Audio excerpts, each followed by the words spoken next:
Hope your semester is going well so far. I know it's a different one. Okay, great. I think that number has leveled off, and so I will go ahead and start this conversation tonight. So again, welcome. My name is Roxanne Adler-Hickey. I am the interim director of the William and Mary Washington Center. I have been with the Washington Center since 2006 when we first started running academic programs. And this is our first virtual information session. It is the first time we are doing it in such a way, but I'm still really excited to see all of you here and really excited to try a new way to get you the information that you need. As I speak tonight, please feel free to use the Q&A feature at any point. We may not be answering them as they come in, but we'll certainly be paying attention to them the whole evening. So just to confirm, if you are here, it is to learn about the William and Mary Washington Center Study in DC opportunities. We're going to talk to you a bit about the various programs that we run. We'd like to answer your questions, and we're going to give you a brief overview very intentionally, so that even if you think you're interested in one program, we want you to hear about what all the options are so that you can really see the choices in front of you. As you'll hear from the last part of our session tonight, where we have some former students to talk to you, it is certainly possible and very doable to do more than one opportunity. So again, listen to what is out there for you. We've designed these to meet your needs, to have something for everyone. Everyone who wants to study in DC should have that option, and that is why we have so many different opportunities. Our whole team is here tonight, and so we are small. We are 5 people, but we are all here to help you make sure that you get those questions answered, so please don't hold back. We want to advise you through the application process. Presumably, if you're here, you're interested in learning more. And then, like I mentioned, even though this is a short session, we are really excited to have some of our former Study in DC students here. And so after we give you the sort of more general overview, we are going to turn it over to them for a panel where they talk to you truly about what they experienced in DC, which is probably more the truth and probably more what you're interested in hearing about anyway. Additionally, after today, you can follow up with any one of us from our team or any of our faculty members who will be teaching this year and into next year through office hours. Each of us has them posted online or links that you can sign up to talk to us. So please don't hesitate if your question is really specific or you're just kind of debating some things. Please use that to talk to us one-on-one, because that is the one thing that's sort of missing at a virtual information session, is you can't come up to us after. So that's the way we're doing that. So take advantage of those. The last thing I'll say before I turn it over to my colleagues is that we are your campus in the city. The Washington Center is truly meant to be another place that all William and Mary students and community members to come. And so the academic opportunities that we offer are meant to align really nicely with those on campus. So you're still getting William and Mary credits and William and Mary faculty, call curriculum classes wherever possible, and you'll hear about those specifically. We're here to provide you the same support that you get on campus, everything from your housing to your healthcare to your programming, all of it. We do it in DC, sometimes even on a more individual level, even and a more personal level. So that's really important to us.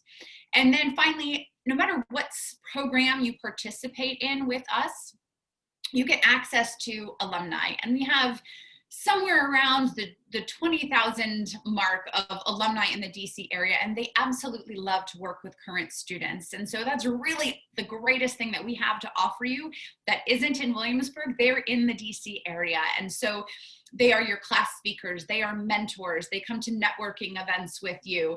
If you're doing a program with an internship, they're often your supervisor or help get you internships, help you get jobs. And that's a great network that you will build no matter what opportunity that you consider, that you participate in.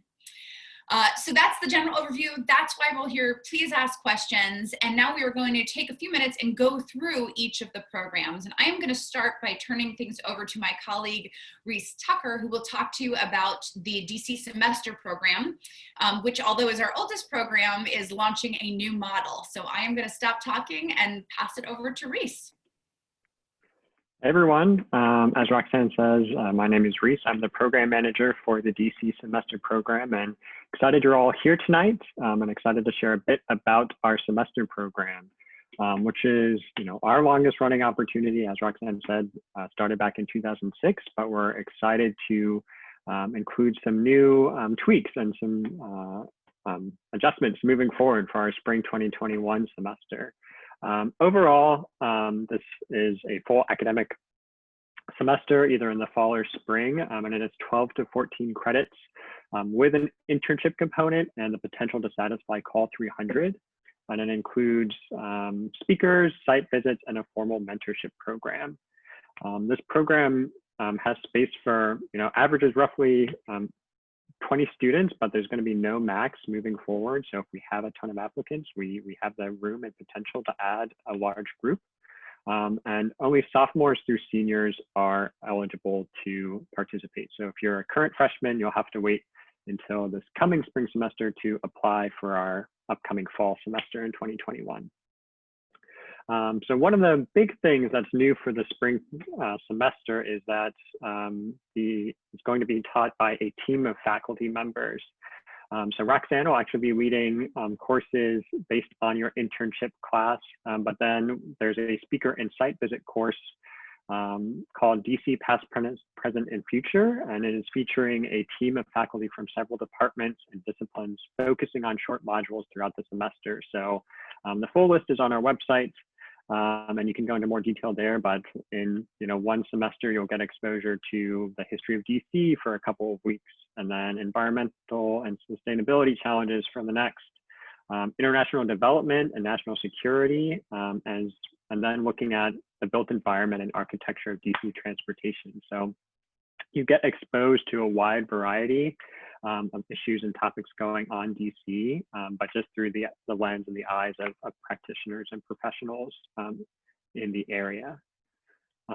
So a key component that remains the same for the program is the internship. And this is kind of the big main element of the program. You're working mostly full-time throughout the week. And for this semester and moving forward, it's just based on your individual interests. So it doesn't have to be tied to a singular theme. So whatever your professional or academic interests lie, you can pursue internships in that industry. And these take place during the week, generally Monday through Thursday, kind of 9 to 5 business hours. And then you earn credit for academic work associated with your internship. So Roxanne will be giving you assignments or some ways to tie in what you're learning in your internship just with your academic pursuits. And then one key advantage of doing an internship through this program and our other programs with an internship component is that you get a dedicated staff member to work with you individually to secure your internship, but also thrive in that internship. So as you're applying, we'll be utilizing our network of those 20,000 some alums to find opportunities for you that you're interested in. I'll also be working with you individually to revise your resume, your cover letter. We'll do mock interviews and really just give you the best chance to succeed as you're applying to opportunities. And then all of the classes, these are taking place all on Fridays. So your internships Monday through Thursday, and then classes all on Fridays. And each Friday afternoon, you'll have your speaker and site visit class with that team of professors. And then Friday mornings, every other week, will be led by Roxanne for a reflection course where you kind of delve more deeply into what you're doing in your internship and what you want to pursue long term. And then there's also an optional independent study that you can just get an extra 2 credits with any faculty member on campus. And this will be self-guided between you and the faculty member. They can assign additional readings or research based on your own professional or academic interests unique to you. And then another element of the program is the formal mentorship program. So this offers a chance for you to be matched one-on-one with an alum in the area based on your specific interests. You'll complete a survey to show us exactly who you're looking for in a mentor. And then this just allows you to have another one-on-one relationship with a DC area professional, understand how their career path developed or what it was like for them to, move to the area or live in the city. And it helps you build your network and ultimately just helps pursue jobs later on as well. What's new for the semester, again, for the spring is that housing is optional. It is guaranteed up to 12 students. But if you live in the DC area or have family, friends, relatives, you can stay with them as well. You're no longer required to live in our housing. But ultimately for this program, it's just a great trial run at professional life and kind of post-college, adulthood. You get to build professional experience and develop skills and your network to help develop your career path and later on get a job upon graduating. But it also allows you this kind of great interdisciplinary study of DC issues. You get exposed to a wide variety of topics, learn how to address challenges, but also practice communicating ideas with professionals and academics. And then just experience living in DC and getting to know the area well. It's very different from Williamsburg. You get to experience what life is like as a young professional. And then the application for this program closes on September 28th. So you have a few weeks at the end of the month. September is rolling by quickly. And it's a very simple application. It's just a personal statement, a list of potential internships that you'd be interested in applying to, and a letter of recommendation. Our website will have all that information just about how to access that. I'm sure we'll list it at the end of this session as well. But that's it for the semester, and I will pass it over to my colleague, Erin. Awesome, thanks, Reese. My name is Erin Battle. I'm the Interim Associate Director of the Washington Center, and I manage the DC Summer Institutes. So I'll just talk to you for a couple minutes about that. So the DC Summer Institutes, or DCSI as we call it, is very similar to the semester program, just with the timing remixed to fit a summer instead of a full semester. And so for DCSI, you'll earn 7 academic credits. It's kind of split up into 3 different classes. And within that, you choose one of 3 institutes. And so for next year, we're running an American Politics Institute with Jamie Settle in the Government Department, Leadership and Community Engagement with Drew Stelgis in the Office of Community Engagement, and Online Citizenship with Professor Liz Losh, who has a couple of cross listings: English, Film and Media Studies, American Studies, Gender and Women's Studies, among others. And so the way that that's set up is that you'll come in the spring, you'll do a 1-credit class. That meets about 5 times during the spring semester on campus, ideally. And it will just give you a theoretical foundation so that when you get to DC, you can really hit the ground running. From there, your summer is split up into 2 different academic courses, each worth 3 credits. And so the first one happens just after commencement on campus, that last week of May and first week of June. It's a speaker site visit series, so very similar to the way that Reese described that Friday series in the semester program. That's what those 2 weeks are for DCSI. You're really going 9 to 5 to different organizations, different institutions who in some way work on what you are studying in your institute. You get to talk to alumni that work there, practitioners, folks that are in their 20th year working there, and folks that are just a year out of college. And you really get to see the different ways that your institute and the topic of your institute is implemented in a professional setting. After that, you do a 10-week, pretty much full-time internship, anywhere from 35 to 40 hours typically. You do have classwork that's associated with that internship, but the nice thing is, just like the semester program, you get all the personalized internship support from me and from the rest of our staff. So again, you get access to our database that we cultivate using different contacts and people that we've known for a long time. And again, as Reese pointed out, the great thing about the relationships that we've got in DC and the relationships that William & Mary generally has is that A, there's a ton of alumni in the DC metro area, but also B, William & Mary students have been really successful in their internships and have therefore set up future classes to be really successful as well. We get so many emails and so many folks that email us saying, I had a William & Mary intern last year and I really like another one. They did exceptional work. And so we're able to kind of leverage those relationships as well and turn them into internships year in, year out. Again, just like the semester program, we do have a formal mentorship program that we encourage everyone to opt into. And with that, you can kind of tell us what the different things are that you would look for in a mentor, what kind of advice you're looking for, what sector you want them to be in, how many years out of college, Are they from the same hometown that you're from, or did they study what you studied? All of those things we try to take into account and then match you up one-on-one so that you have another resource in the DC area. And again, just like the semester program, housing for DCSI is optional but guaranteed. So unlike the semester program, we don't have a cap on housing for DCSI. We're able to fit as many students as need housing.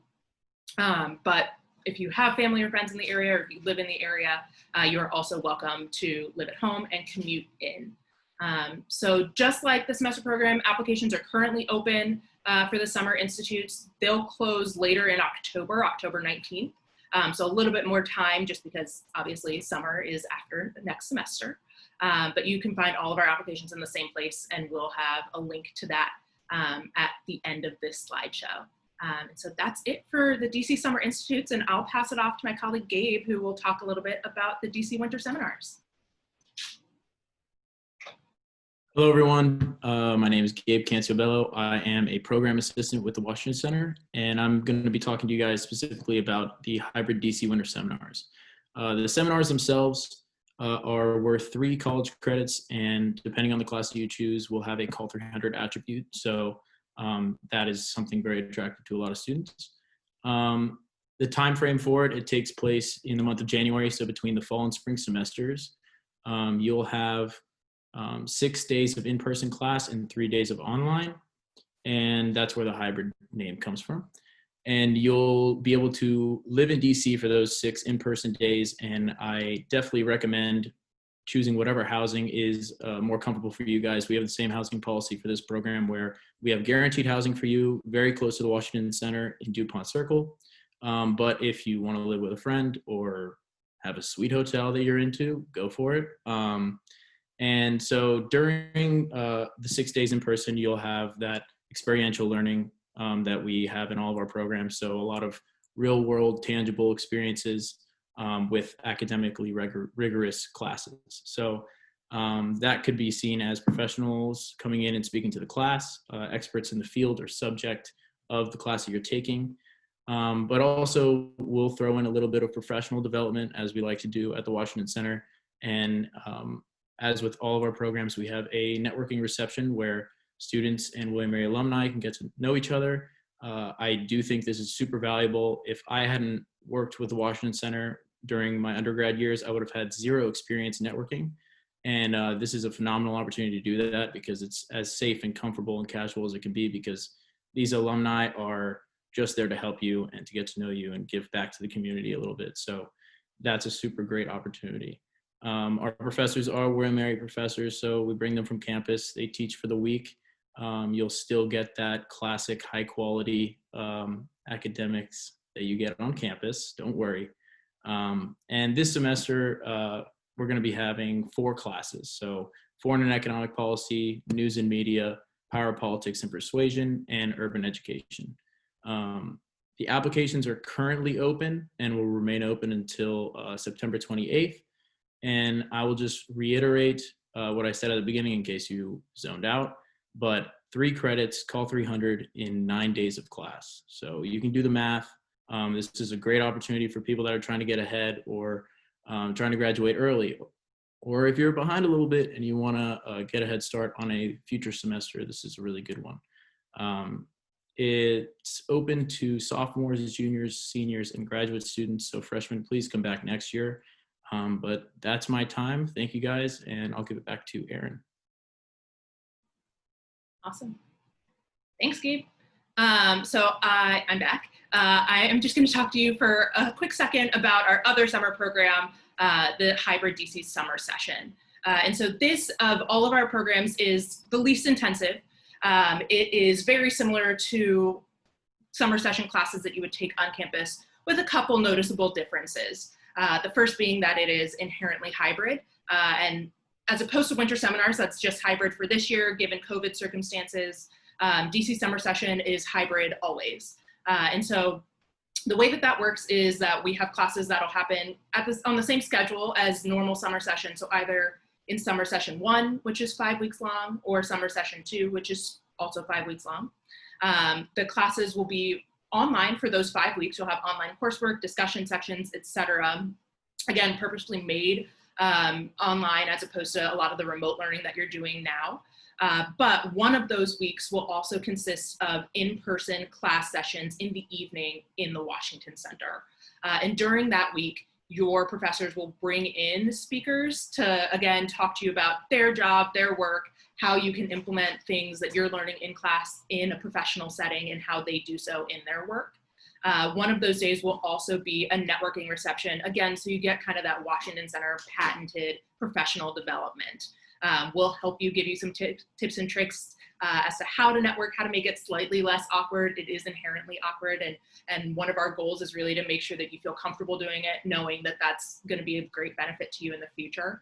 And so we try to squeeze as much as we can into these five weeks that you have. So the topics for next summer are all listed here. There's Courageous Leadership, which will be a public policy class. From Protest to Policy, Gender and Political Process is a Government and Gender Studies and Women's Studies class.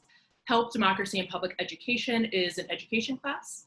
Policy Tools in U.S. National Security is also a public policy class. And the History of Washington, D.C., Promise and Paradox is obviously a history class. Many, if not all of these classes will also carry a Call 300 attribute with them. So again, a great way to kind of get that out of the way while you're not in the semester. And really the reason that we designed summer session to be hybrid, to be this kind of 5 weeks plus one in person, is so that you can work an internship or work a full-time job or live, elsewhere in the US or internationally and just have to be in DC for that 1 week. We don't have housing available for this because it is such a short in-person stint, but we will help you find a hotel in the area, and we have discounted rates as well if that's something that you require. But again, if you remember nothing else about hybrid DC summer session, it's that it is meant to be as flexible as humanly possible so that you can participate in other things during your summer. Unlike our other programs, there's no application for this. It's just open registration, just like any other class. You can register in March when summer session registration opens. Typically that's around spring break time, typically like the week after spring break. And each of these classes has a cap of 30 students, but we'll overfill them if we have more interest than just the 30. So yeah, that's just a little bit about the hybrid DC summer session. And with that, I will throw it back to Roxanne. Thank you, Erin and Gabe and Reese. So now that you've gotten the overview of what our programs are all about and how they operate and how they're each one a little bit different, I want to just drive home the point that you belong in DC. And if you want to be in DC, that there is an opportunity for you. Our programs are these high impact learning experiences that are experiential, that give you experiences tying them to academics. And when we marry those two things, what students are able to come away with is just really incredible. And it's something we're proud to offer, and it's something that students who come out of these opportunities tell us over and over again, that it opens doors and allows them to consider careers that they hadn't, and truly opens and begins to develop that network for you, so that when you do apply for your next internship or job, you're not on your own. And that's true of all of these opportunities. So a couple final points, and some of these I think came up in the chat as well. But all of our programs have opportunities for scholarships. And so a few years ago, we developed the Study in DC Scholarship Fund, which again offers scholarships for every single one of those opportunities that you heard about tonight.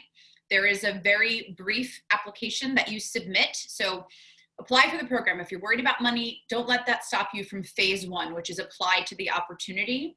Once you are admitted, then you will have the opportunity to apply for scholarships.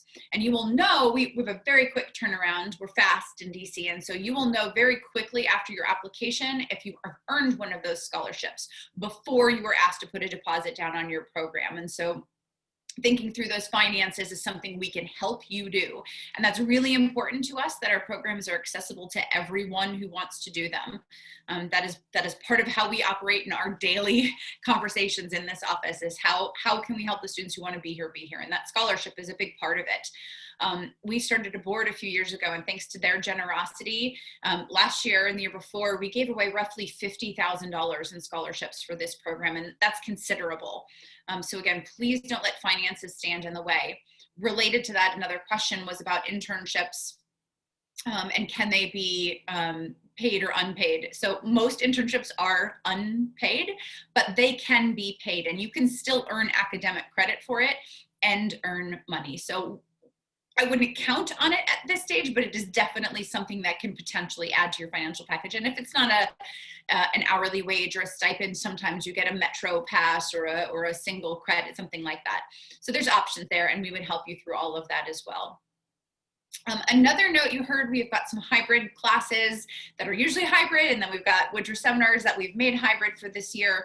Right now we are operating that our spring semester will be in person and our summer institutes will be in person, and everything else the way we have. Now, if the university pivots and makes a change, and due to COVID circumstances that change, we would follow whatever campus does, and we would pivot as well. So the DC Summer Institutes this year were still offered in an online setting with remote internships, and if we needed to do that, we could. So we are planning for in-person, but we are ready to go if we need to make a shift. So don't also worry about that yet. Let's work together, get through plan A, which is what I think we all want to have happen, and then we will work it out with you if we need to switch to a different plan, and we are ready to do that. I think I will stop here and turn things over to Erin to introduce our panel. And Erin, I'll let you decide if you want to take a moment. There's more questions coming up. Some of these might be even better answered by our panelists, so I will let you decide that. But again, thank you for being part of this session tonight. And I think the next part, where you do hear from former students, will be particularly interesting and compelling. But thanks for listening. So Erin, over to you. Awesome. Thanks so much, Roxanne. All right, I am going to stop sharing my screen so that we can see all of our panelists and their lovely faces. So Washington Center team, you guys can go ahead and turn your video off. And panelists, you guys can go ahead and come on.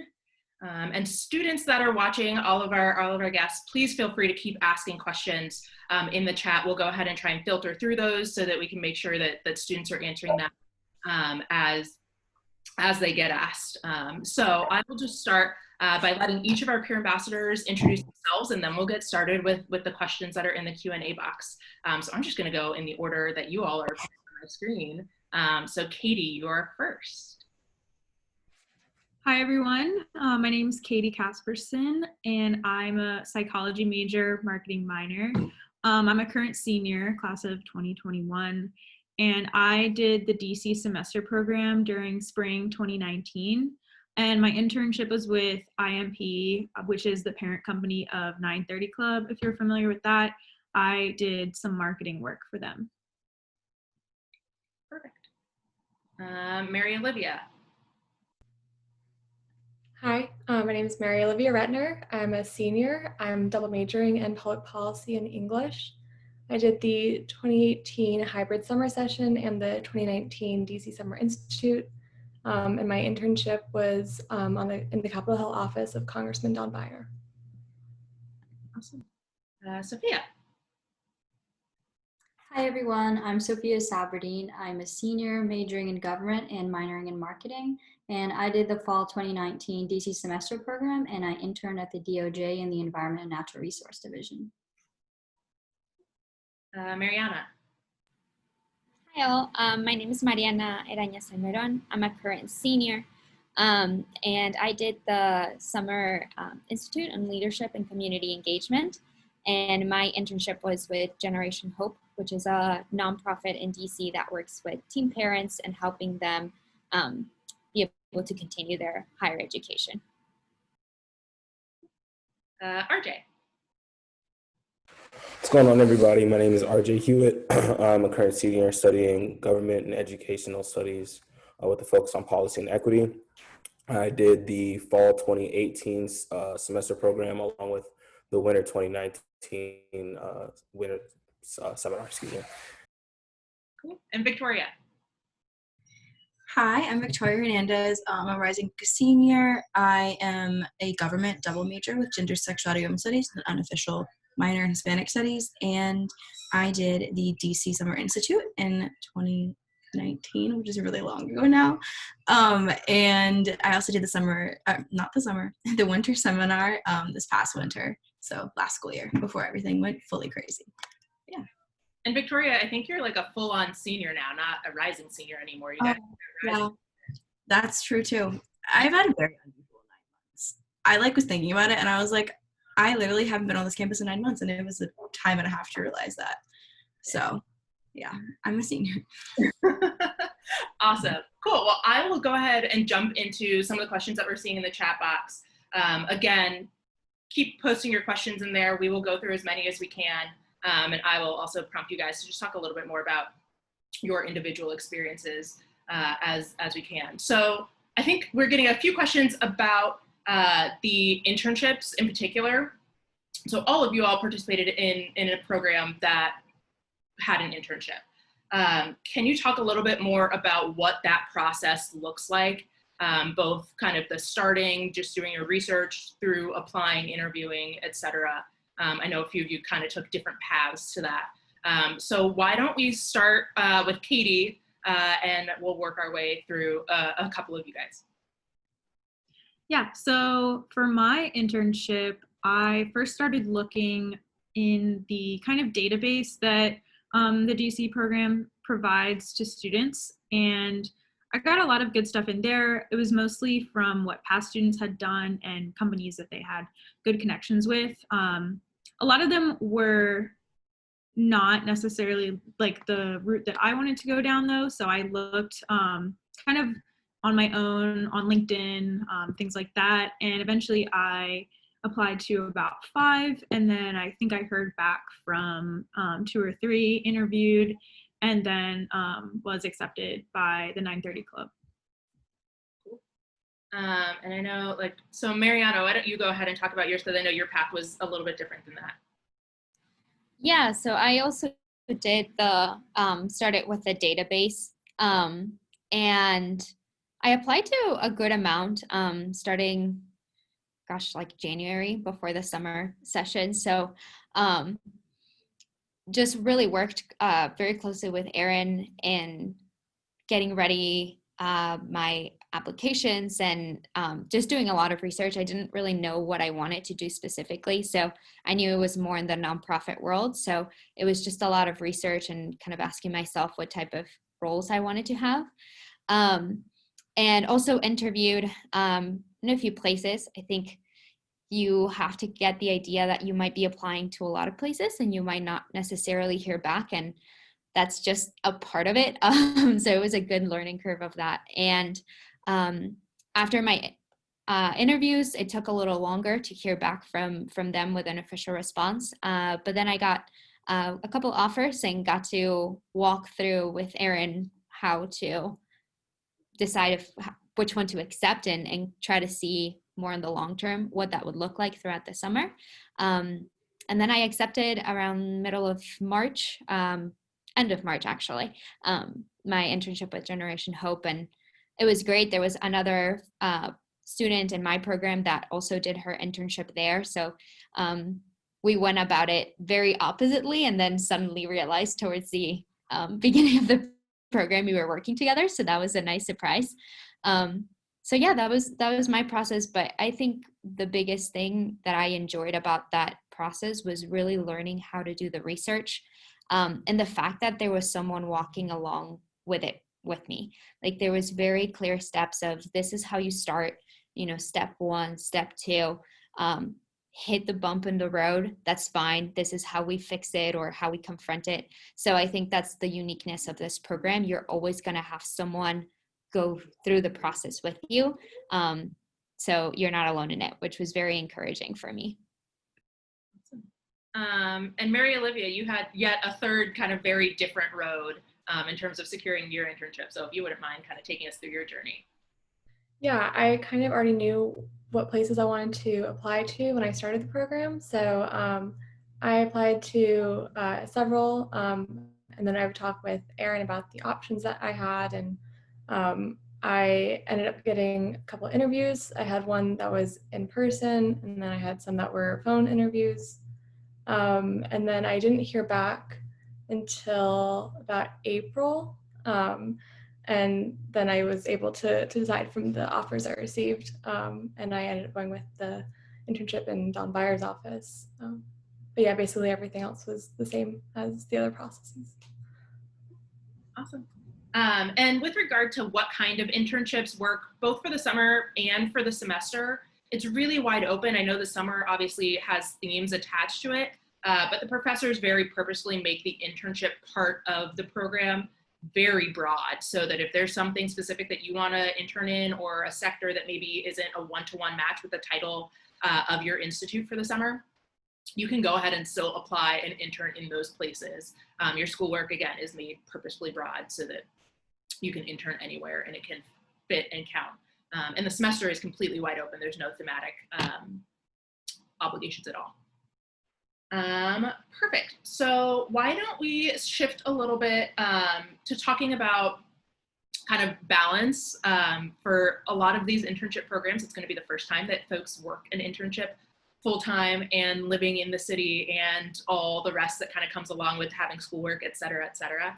And I know that that can be a lot for students at times, but can you all talk to us a little bit about what that balance looks like, and kind of the things that you got to do outside of your internship or outside of class that kind of helped make your time in DC more fun and less just rigorous academics? So we'll start with Sophia. Yeah, so balancing academics and work wasn't, I think it was a little bit difficult at the beginning, but then you really learn to get the hang of it.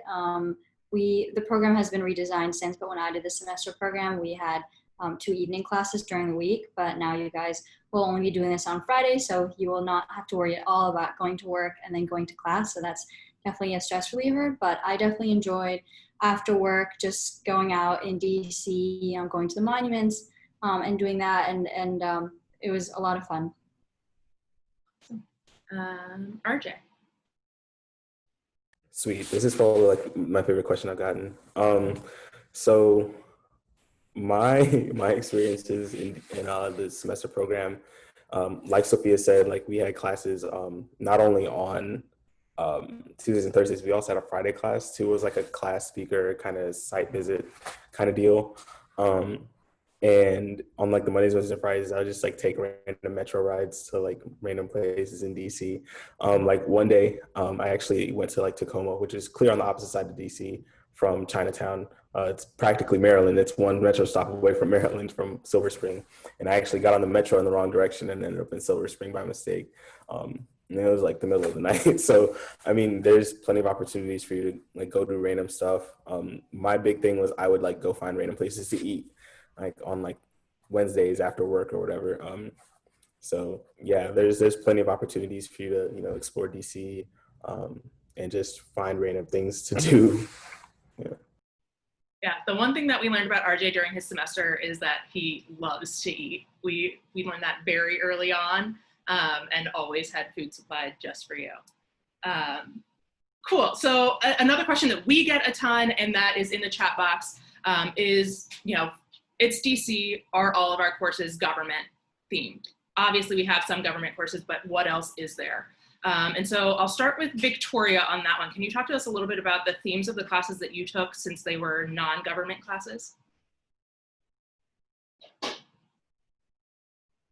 Yeah, so for non-government classes, it was more, I think, like I did the educational policy one, and then I also did the other one, which is public policy. So it was more kind of based on like leadership and kind of talking about a lot of the stuff we did in the spring semester as well. So like we obviously like read like a leadership for the summer student. We read like a leadership book like during the spring semester, which sounds like a lot when it isn't. It was very, very more relaxed than like it sounds. It sounds like I read a whole book and it was like much more relaxed. It was also made sense because like it's just leadership styles and you kind of know a lot about them already. And so just like by word of mouth and by being a leader yourself normally. And so that was more kind of dealing with like leadership and kind of community engagement. So that was like also more nonprofit work. We got to speak a lot of nonprofits, which is really cool. And a little bit different than my normal gov classes I took beforehand, but I was so prepared because gov and public policy, they overlap a lot because they both are kind of the government class. Public policy majors usually take government classes. And so I think the more, not difficult, but the more different was the educational policy class I took in the winter seminar, which was really cool and very, very interesting and amazing to know people on the Hill, their education, and other nonprofits that were still in education as well, because it's personal, something that I really like to like wanted to know more about was educational policy as a whole. So it was definitely different than my normal gov classes, but I think it was better because it made me a better student in the end, and it allowed me to kind of go more into like in depth in certain areas that I hadn't beforehand in normal gov classes. And Katie, do you want to talk a little bit about your experience too? Because you were also, your theme was very non-government based. Yeah, so as a psych major and a marketing minor, I was a little bit concerned about all the classes being government related, but when I did my semester, the theme that we had was pretty much music and marketing. So we took a music class, a marketing or interdisciplinary class, and then I did the ethical leadership with Drew Stelges and James Comey. And so they really weren't like specifically focused on government. They did have some elements of that, but it was more creative. Obviously music isn't really government related, but yeah, so it wasn't limited to just that type of student or that type of major. It was pretty well-rounded when I did it. Cool. Let's see, so thinking about just how study in DC kind of integrated into your overall schedule at William & Mary, counting towards your 120, counting towards your major or minor. For any of you all, can you talk a little bit about how you integrated your study in DC classes and programming into your overall William & Mary schedule? RJ, you can go ahead. Yeah, go ahead and talk about that. Yeah, so I did my my fall 2018 semester program was citizenship and public policy, and my winter 2019 was urban education.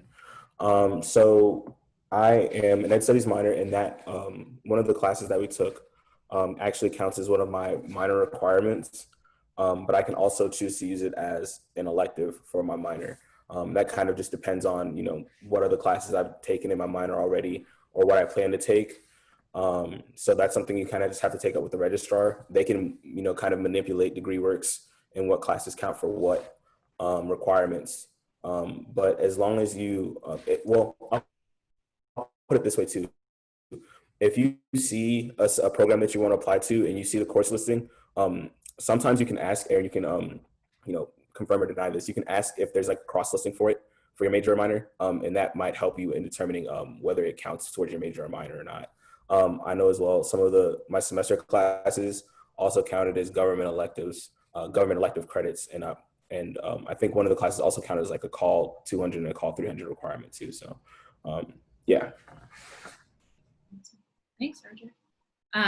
And most departments do have some kind of internship elective that you can essentially take. William & Mary allows you to take up to 6 credits of internship. So that will fall in line with your transcript as well. But it does vary department to department in terms of what counts for what. So definitely checking with your major advisor is something that I would go ahead and do proactively. And just seeing where you can have different cross listings that'll count for different things. So there's a couple of questions in here that are related to the application itself. And I'll just go ahead and answer those. They're pretty quick. So will the application timeline change if remote options become possible? The timeline may not necessarily change, but if you apply and get in, we always try and have flexibility if we're going to change something. So there might be an extension on a deposit deadline or something of that nature if we do make the decision, or William & Mary makes the decision to go all online. In terms of your personal statement, it's kind of up to you. That's kind of an open book there. You can write it about whatever you want. Typically, the ones that are the most powerful are the ones that kind of tie in the class and the class topic and why DC with your future plans and goals. That's typically what we're looking for. And then recommendations wise, there's one recommendation that is required for both the semester program and for DCSI. And if you can get that from a professor, that would be our first choice. Freshmen that are applying for DCSI, I understand that you probably don't have a professor that you feel like you know well enough to ask, and that's fine. I would then go to former employers as my plan B, if need be. So yeah, those are kind of the, I think, main application questions that were in there. In terms of talking a little bit more about life in DC, so like we said, for 3 of our 4 programs, housing is optional, but guaranteed if you want it. There's a cap on it at the semester program, but it's there for the taking if you want. But if you, again, live in the DC area, you don't necessarily have to live in housing. And we get the question a lot, how is my experience going to be different if I don't live in housing? Will it detract? Will I have a lesser experience because of it? Mary Olivia, why don't you go ahead and start and chat a little bit about what that's like? Yeah, I lived at home. I'm from Arlington. And it was fine. It was really fun. It was, we would go to the DC housing sometimes because we had a barbecue one evening. And I also had friends in the program who were not living in Washington Center sponsored housing as well. And so we would take the metro home and get dinners and stuff and had our own kind of pocket within the program, but we still would eat with people after class had ended that lived in the housing, and overall it was very fun. We did not feel isolated in my experience at all. And then Sophia, why don't you talk a little bit about what your experience was like in housing and kind of, you obviously acted as the CA during your semester as well, so you were kind of in charge of some of the programming and things that happened during your semester. Yeah, so housing at 450K is absolutely amazing. So if you have the opportunity, I definitely encourage you to do it. They are basically luxury apartments, and there are 2 bedrooms, and depending on the numbers, usually it's 2 people per room, and you get, there's a living room, a very nice kitchen, and for me, the cherry on top was the terrace where there's a swimming pool up there and you can barbecue and hang out, and it's absolutely amazing and definitely a great way to build a community and to get to know people. But also, if you don't choose to live in the housing, as was said earlier, there's still plenty of ways to get involved. Cool. Well, continuing on, just thinking about the people part of things, because I think that's something that the DC programs tend to be very strong in. We obviously have really great professors who do a great job of getting to know students and working with students one-on-one and forming great relationships. So Mariana, do you want to start just kind of talking about what your relationship was like with your professor and how that maybe varied from what you typically see on campus? Yeah, for sure. I loved the DC program because I got to meet Drew Stelges. And we were honestly so blessed too with our TA, Krista. They were just so involved. And I think they were able to see, like they helped us see how this program was really beyond just getting credits.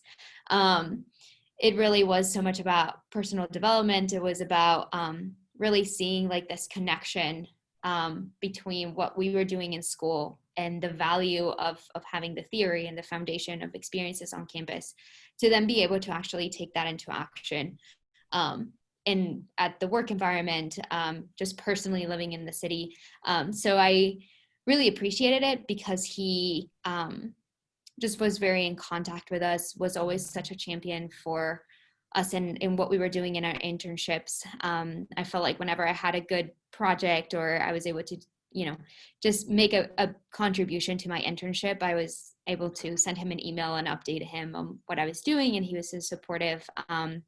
I got to do a podcast for my internship, and it was like my personal project for them.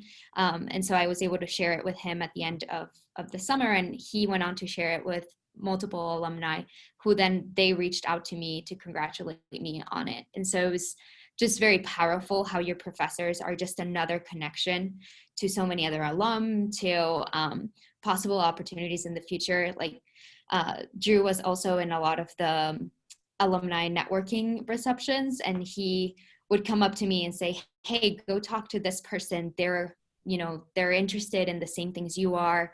Have you thought about going to, this area? Like he was just a great soundboard of ideas and just great encouragement. So I think that also came with a great relationship and can happen on campus, but it's just a very unique environment in DC to be able to do that. So one of the things that you just touched on, Mariana, that we kind of talked about in our staff presentation earlier is the connection that we get with William & Mary alumni too, through mentorship programs, through different networking events and things like that. So I'd like for you guys to talk a little bit about what that looked like for you within your program, what networking looked like, how comfortable you felt with it going into it versus coming out of your program, and just different tips and tricks that you learned that you think were really resonated with you. So why don't we go ahead and start with Victoria.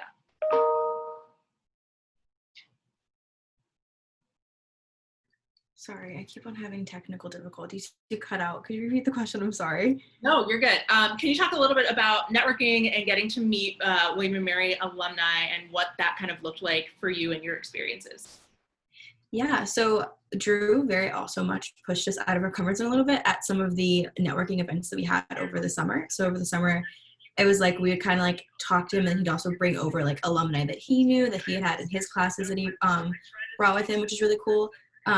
And like he very much facilitated like I think me and like kind of my group of friends that we had, like to not be as scared to like, because you know it's like the awkward like middle school dance where you're like on the sides and like all the other people are like in the middle and you're just like sitting there kind of staring and smiling and laughing because you're trying not to like feel awkward, because they're all adults and you feel like a real child at that point. And so I think for me it was like I really appreciated that he kind of was like, this is like so and so, like this is Adam, and like he was my like summer institute like 3 years ago.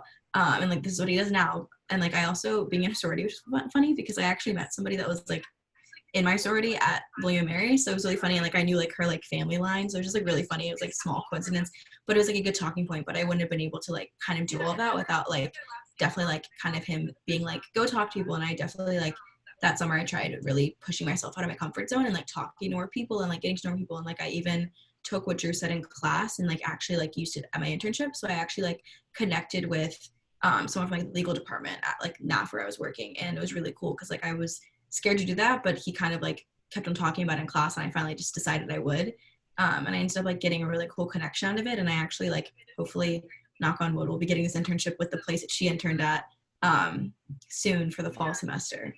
So it was like really cool to be able to kind of have that experience and see it like very much pay off in the end. But I definitely understand it's like scary at first, but I think that having that and having Drew as like a person to that to be like a soundboard, like Mariana was saying, was really, really fun and very conducive to like actual networking and feeling like I was an adult. Awesome. Katie, I'm going to go to you next just because your semester did something super unique and put on just a giant event for the semester where you all got to network with over 100 folks that ended up coming in. So can you talk a little bit about what that experience was like and, you know, any folks that you met there or any fun, unique things that kind of came out of that? Yeah, so as Erin said, we put on an event at the end of our semester. It was kind of a culmination of what we had worked on in one class. And it was for women in the arts in DC. That was kind of the theme of it. And we got to meet a lot of really cool women, some that we'd kind of met before at our site visits. So a couple women from NPR were there. But then there were others that came that were either alum or just got an invitation that we hadn't met. And so it was really great to kind of, we had a little panel where they talked about their accomplishments and their advice for us. And then we had some networking going on after that. And I think for me, I am very like socially awkward and afraid to talk to strangers, but it made me feel a lot more comfortable kind of being there because they wanted to be there too and they wanted to meet us. So that made me feel a lot more like, oh wow, you know, I can actually approach them and, you know, they're not going to be annoyed at me or anything. But yeah, getting business cards was a really good thing. Definitely keeping those and then actually reaching out to the people that you spoke to is really great. I have had some internship kind of suggestions from people that I met, as well as some voice calls just for like grad school advice and things like that. So definitely keeping in touch with people is key. Well, I think we're kind of at the end of the questions that are in the Q&A box. For those of you watching, if you have any last questions, feel free to pop those in now. There's a couple that are more administrative, so I'll just go ahead and take those. So what programs do you recommend to students who are undecided about their major? The great thing is, again, all of our programs are open to all majors, so kind of regardless of which program you want to do or decide to do, you can pretty much find a way to count it within your major. We'll work with you, and your professors will work with you, as RJ said earlier, to kind of see where can we cross-list somewhere down the road, and make sure that you're getting the requirements fulfilled that you need once the time comes that you've declared your major. And then DCSI, does the timeline interfere with staff training on campus? So we routinely have RAs and OAs do our programs. For RAs in particular, there's more of an overlap, and typically what we ask is that you talk to your area director before you come to the city well in advance, and just say, you know, I have this program, this is when it happens. Is there any way that I can, you know, not have this week on duty? And typically area directors are really understanding about that. Most of the time our staff will also just kind of send a backup email to say like, yep, indeed, this person is enrolled in our program, so that, you know, you kind of have an administrator backing you up. But we typically are able to work it all out. Cool. So I think that's the last question that's in the chat box. So what we'll do now, just kind of in closing, is I'll go back through all of you all peer ambassadors. And if you all just want to leave everyone watching with a piece of advice or something that you got out of your program, or just one thing that you want them to know as, again, applications are open now, and folks might be trying to decide whether or not they want to apply and participate in a DC program. And so we'll start with Mary Olivia. Okay. My advice is to just really embrace the program. One of the reasons that my class was so fun last summer was that we were all very excited about doing the site visits and meeting people and exploring DC. And so that really made it worth it. So go ahead and give it all you got. Awesome. RJ. Sweet. I would definitely say make the best out of the networking events and every networking opportunity that you get. I was one of the people that got the scholarship, and I was invited to speak at the Mug Night, which is like a fundraiser at the end of my program. So that was a really good opportunity for me to, you know, push a really big shot alum that came to donate. Just take advantage of it, push yourself to actually go and talk to people that you might not think you'd ever get the chance to talk to, or you know, be comfortable exactly talking to, because those things will pay back in the end, in the long run. Awesome. Victoria. Yeah, so I think for me, it was very much just like, don't be scared. Like, I know it's really scary to apply and really scary to like do it. And I think that like one thing I really got from this like summer in particular was like that DC staff is there for you, and they're a really great support system, and that they're all amazing, as well as the teachers. I will never forget always like talking to Krista. Like, I'm really wearing Krista's earrings. Like, these are from her Etsy shop. I love Krista. I still talk to her. I still talk to Drew. I like literally was able, similar to RJ, like I was able to do the educational policy winter seminar because of Drew. So like, I just think very much like keeping in contact and like just keeping in contact with all of them and with the connections that you've made and people that you've like talked to. And definitely like that summer for me was like a summer to kind of really go out of my comfort zone and just not care. And I think that that's one thing to really kind of like do, is just like be like, say la vie, like it's going to be a great summer. And DC was amazing. I made so many friends in my program that I still talk to. I was always in Mariana's apartment all the time. I'm so friends with Paxton. Like, Paxton really called me a few days ago. So like, I think just making the most of your time, even if it's virtual. Yeah. Mariana. Yeah, Victoria and I had excellent times cooking and watched a lot of Boy Meets World in my apartment, which was great. I would say just the intentionality behind every season of the programs. From the moment you apply, you are gaining skills that are going to be helping you far ahead in any other situation, job search, whatever it is.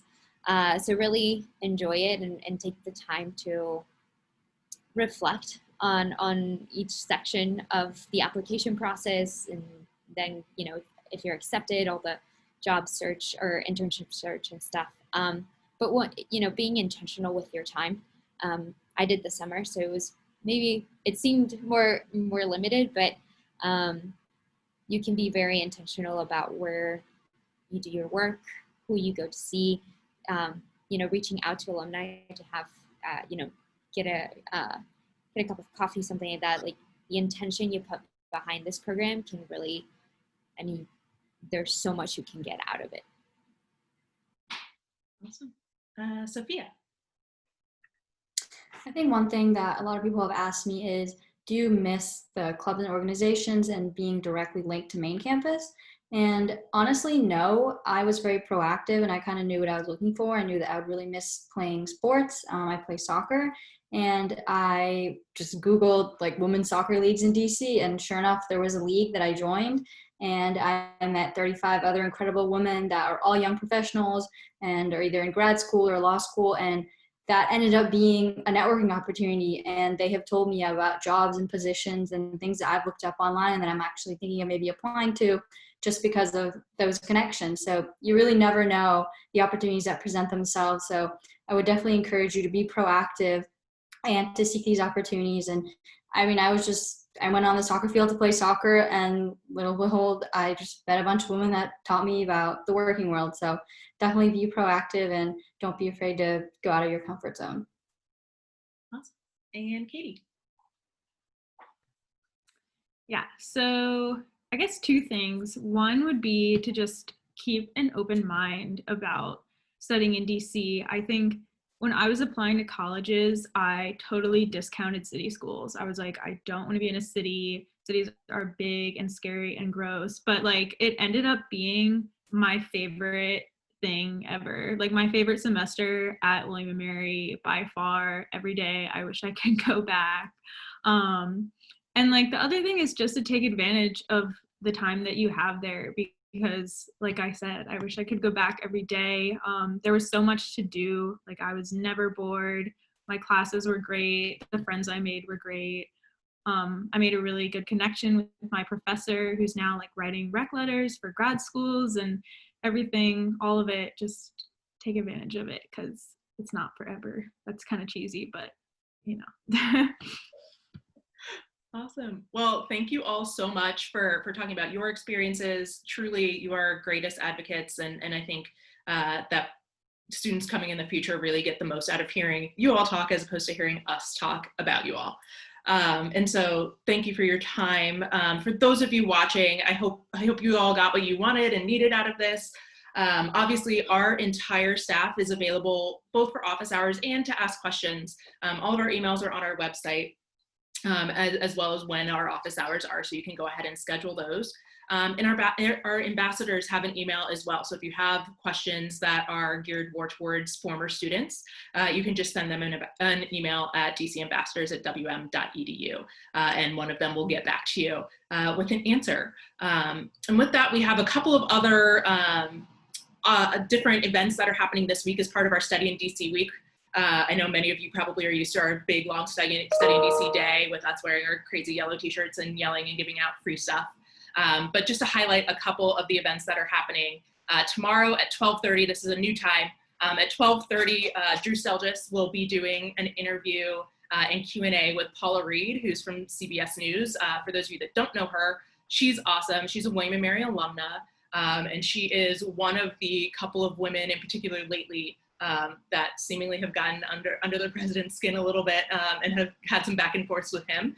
And so she's a White House correspondent with CBS News, and so she'll be able to talk to you all a little bit about her journey and also what her life is like now and the craziness that is this election season. And the other event that we'll do is on Thursday evening at 6 o'clock. It will be a panel with alumni that's more of like a professionals panel.